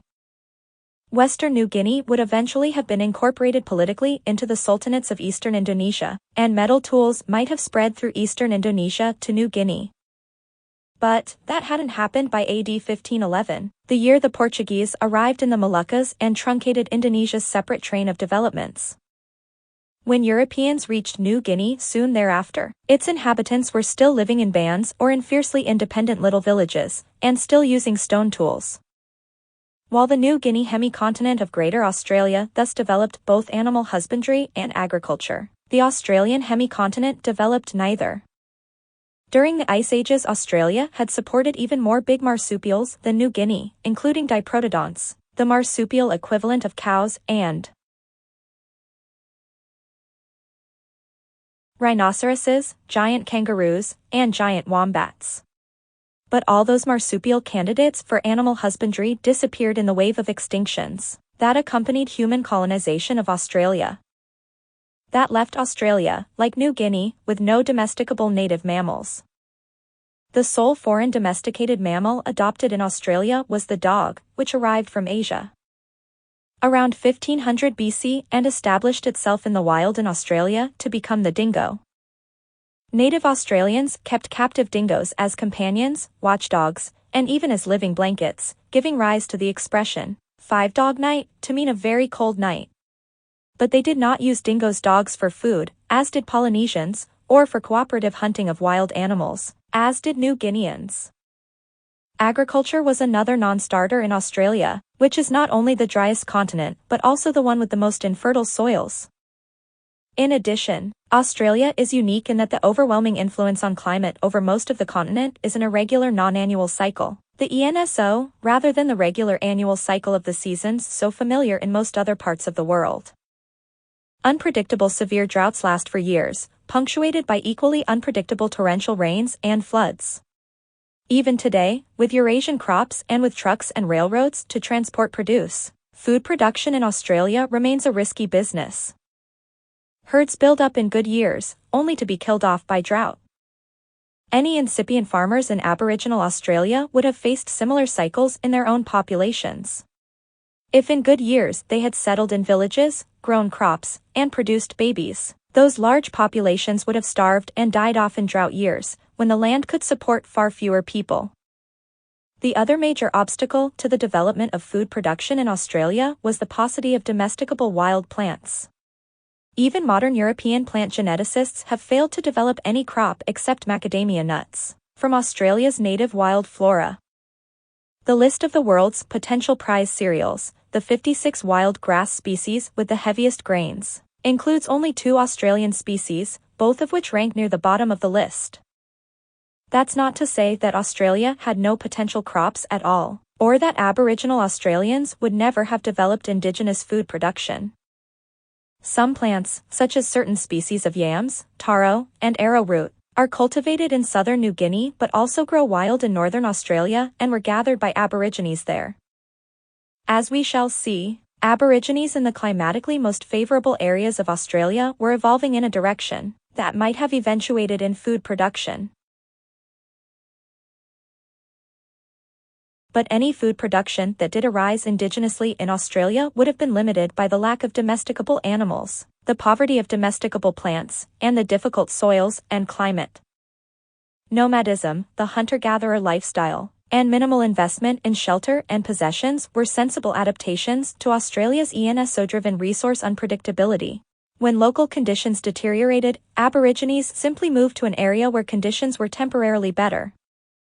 Rather than depending on just a few crops that could fail, they minimized risk by developing an economy based on a great variety of wild foods, not all of which were likely to fail simultaneously. Instead of having fluctuating populations that periodically outran their resources and starved, they maintained smaller populations that enjoyed an abundance of food in good years and a sufficiency in bad years. The Aboriginal Australian substitute for food production has been termed firestick farming. The Aborigines modified and managed the surrounding landscape in ways that increased its production of edible plants and animals, without resorting to cultivation. In particular, they intentionally burned much of the landscape periodically.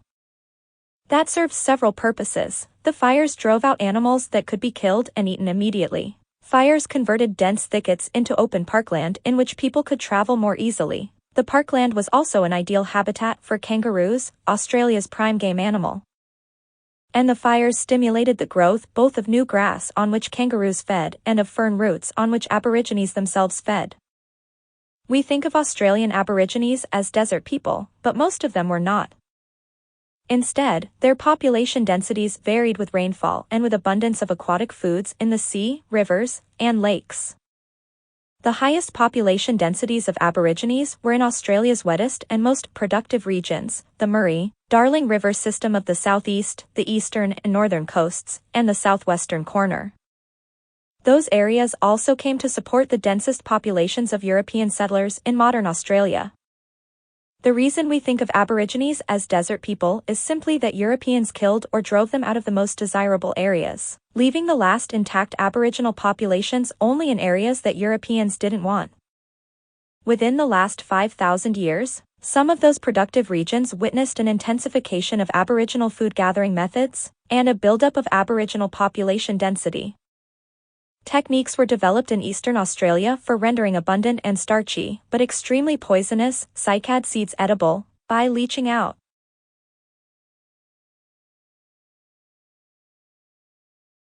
Or fermenting the poison. The previously unexploited highlands of southeastern Australia began to be visited regularly during the summer, by Aborigines feasting not only on cycad nuts and yams but also on huge hibernating aggregations of a migratory moth, called the bogong moth, which tastes like a roasted chestnut when grilled. Another type of intensified food-gathering activity that developed was the freshwater eel fisheries of the Murray, Darling River system, where water levels in marshes fluctuate with seasonal rains. Native Australians constructed elaborate systems of canals up to 1.5 miles long, in order to enable eels to extend their range from one marsh to another. Eels were caught by equally elaborate weirs, traps set in dead-end side canals, and stone walls across canals with a net placed in an opening of the wall. Traps at different levels in the marsh came into operation as the water level rose and fell. While the initial construction of those fish farms must have involved a lot of work, they then fed many people. 19th century European observers found villages of a dozen Aboriginal houses at the eel farms, and there are archaeological remains of villages of up to 146 stone houses, implying at least seasonally resident populations of hundreds of people. Still another development in eastern and northern Australia was the harvesting of seeds of a wild millet, belonging to the same genus as the broomcorn millet that was a staple of early Chinese agriculture. The millet was reaped with stone knives, piled into haystacks, and threshed to obtain the seeds, which were then stored in skin bags or wooden dishes and finally ground with millstones. Several of the tools used in this process, such as the stone reaping knives and grindstones, were similar to the tools independently invented in the Fertile Crescent for processing seeds of other wild grasses. Of all the food-acquiring methods of Aboriginal Australians, millet harvesting is perhaps the one most likely to have evolved eventually into crop production.